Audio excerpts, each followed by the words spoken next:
Hi everyone. So আজকে আমি বলবো আমার ইন্টার্নশিপের ডে 5 স্টোরি। তো এখানে আমি আগরপাড়া স্টেশন এখন যাচ্ছি, আর রাস্তায় দেখো এখনও সেই জল জমে, আর মানে খুবই খারাপ অবস্থা। তো যাই হোক, আজকে ট্রেন লেট ছিল, আমি বিধাননগর স্টেশনে এখন পৌঁছে গেছি। আর মোটামুটি এরকমই ভিড় থাকে বিধাননগর স্টেশনে। আজকে ট্রেন লেট ছিল বলে তো পুরোই চেপটে মুড়ি হয়ে এসছিলাম। এসে আমি একটুখানি ফ্রেশ হয়ে নিলাম, আর তখনও যেহেতু 11টা বাজেনি, তো তার জন্য আমি রিসেপশনে বসে একটুখানি একটা কোর্স দেখছিলাম, যেটা আমার অলরেডি বাই করা ছিল। তো ওখানে বসে বসে আর কি একটুখানি দেখছিলাম।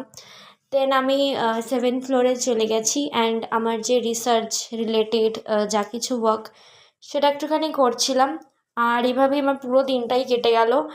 আমি 4টের সময় মোটামুটি বেরিয়ে যাই, আর আজকে বেরিয়েই দেখি আকাশটা কীরকম একটা কালো করে এসছে, মানে খুবই কালো কালো করে এসছে, মানে মনে হচ্ছে এক্ষুনি ঝমঝমিয়ে বৃষ্টি নামবে। আর বলতে বলতেই বিশাল জোরে বৃষ্টি নামলো, মানে আমি তখন হাফ রাস্তা গেছি আর কি, তখনই এই অবস্থা, বিশাল জোরে বৃষ্টি নেমেছে। এবার আমি বিধাননগর স্টেশনে যখন নেমেছি, তখন অলরেডি বিধাননগর স্টেশনে প্রচুর জল জমে গেছে। এদিকে আমি আগরপাড়া স্টেশনে এসে নামলাম, সেরকমই অবস্থা। মানে আমি তো পুরো 80% ভিজে গেছি, আর রাস্তাঘাটের তো আমি বলে বোঝাতে পারবো না কী যে অবস্থা। সো জানিও আমাকে আজকের ব্লগটা কেমন লাগলো।